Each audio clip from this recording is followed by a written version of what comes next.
licenses out for some time. Right. That's because they can't approve a state license because it has to come from the municipality. So if the local agency doesn't approve it, you can't get a state license. It's a catch-22 that must be stopped immediately. I need you to call the mayor's office and tell them to get on the ball and get Beth Niblock on the case and open up the website, period.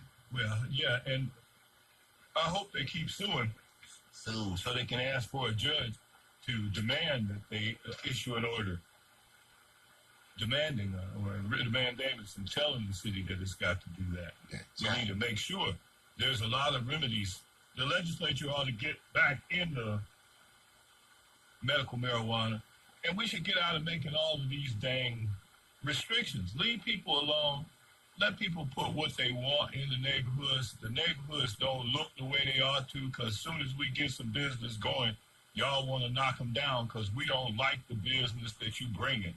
And quite frankly, that's why the neighborhood looks like it does, because don't nobody want to do business on the strip. Because you got too many restrictions and it costs too much to open up and stuff. You want empty churches versus viable business. We got half the churches in the neighborhood is closed. Some people say 3/4 of them.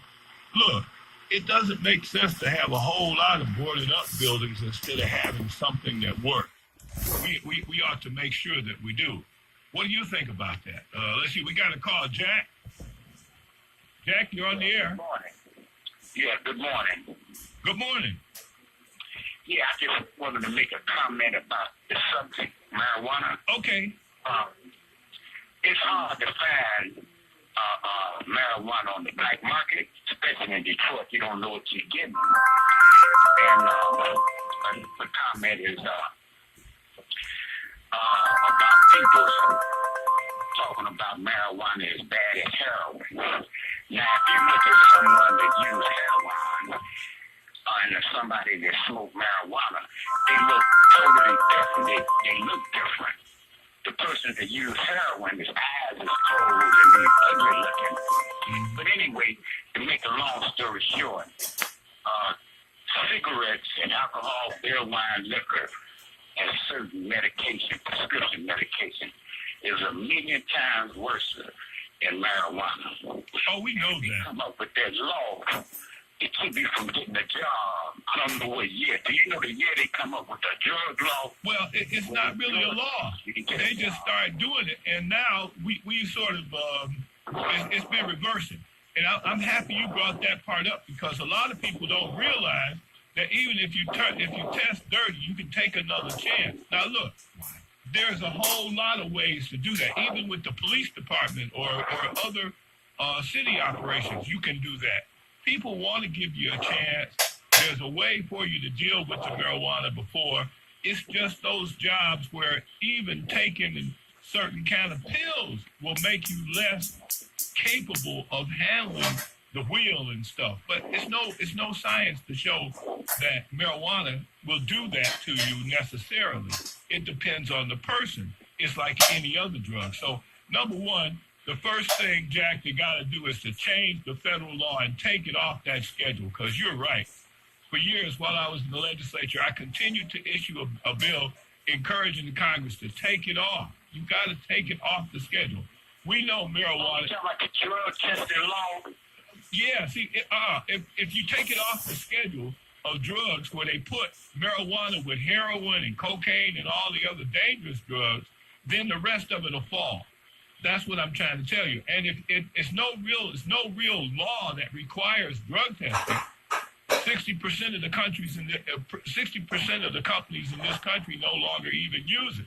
For example, if you apply for a job at Quicken or any of the financial groups downtown, I mean, you got to be displaying some kind of problem. They're not going to ask you to do drug tests anymore. It's going by the wayside. In the city of Detroit, if you apply and you test dirty, we got to give you another chance. It's just a lot of change that's been going on about that. The problem is there ain't nobody reading, Jack.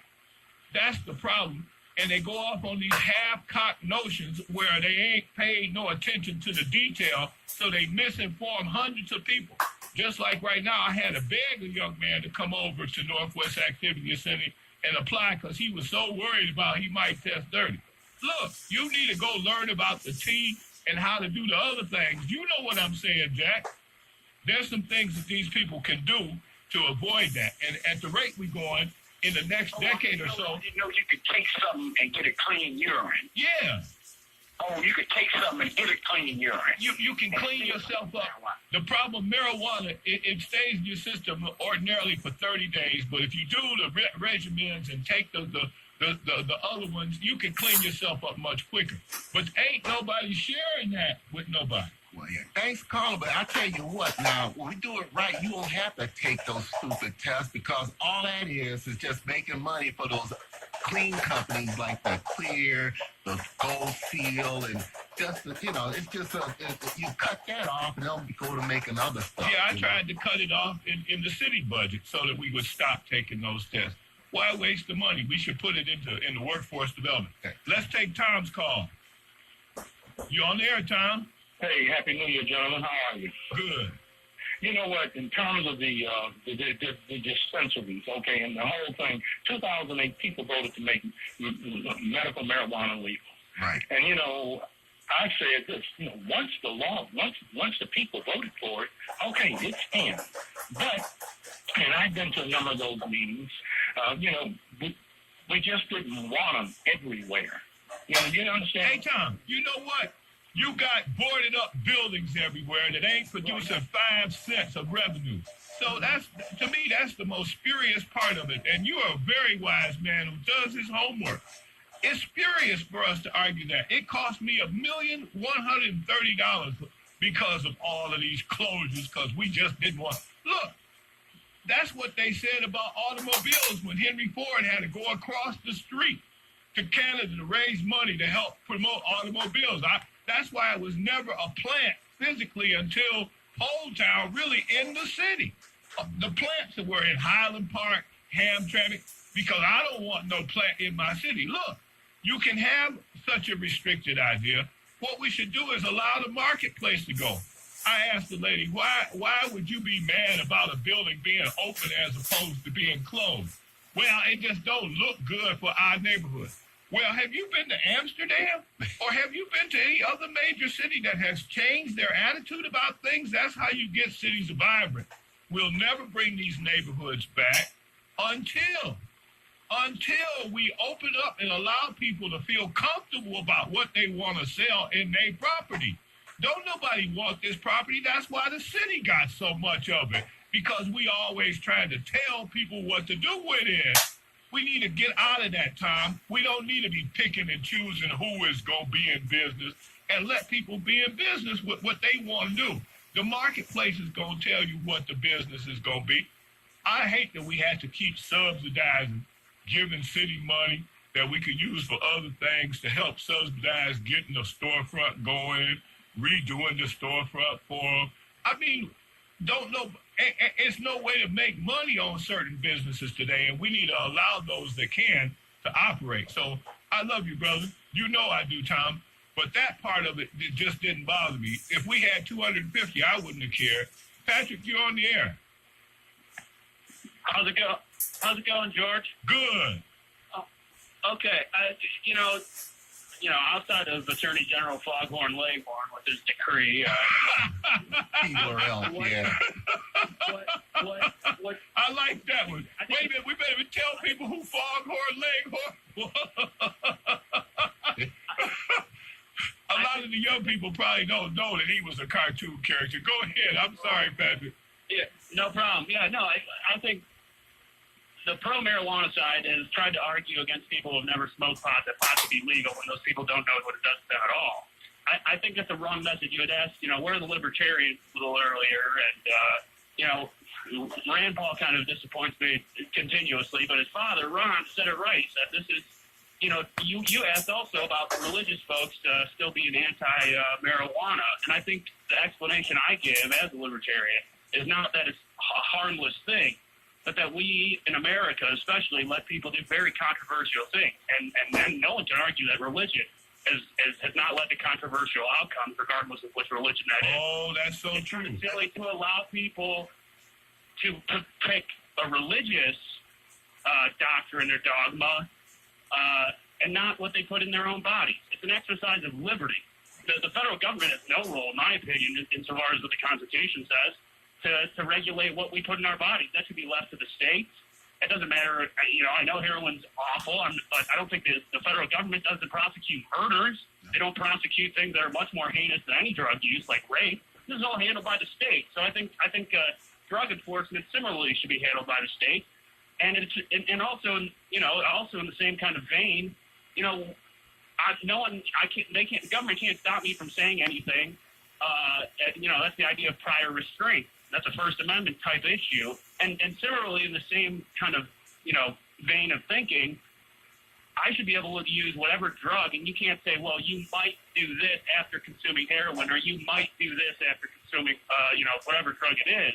That's prior restraint, the same notion. I think they do approach it incorrectly on the pro-marijuana side. It should be an exercise of liberty and not necessarily, someone arguing about taxes. I don't even think it should be taxed. That's my money. Well, The state is trying to bar black owners in Detroit with these outrageous, getting in the door licenses. Oh yeah, we Absolutely. see it. Why do I need a license to grow marijuana if I can't? Why do I need a license to be a barber, for the love of God? Well, yeah, thanks for calling. Yeah, Patrick. I'm a longtime civil libertarian and ACLU member. I don't care anymore about how people think in terms of that. I resent my colleagues in the ministry who use the pulpit to act like it's something evil. That Prozac, which is the largest prescribed drug in America, and the largest amount of the prescriptions are right here in Oakland County, Michigan. That ought to tell you something. You ought to be able to look and see that, right? I just think that it's ridiculous. It's ridiculous for us to not face up to the fact that we need to stay out of people's lives. Right. That's the part. And two, we should give people the opportunity to be able to make it. I've always been a tax and spend Democrat because I believe that we had to do something to be able to have an equal opportunity in this country. And we're still seeing that it continues to, we're seeing that it continues, the spread continues.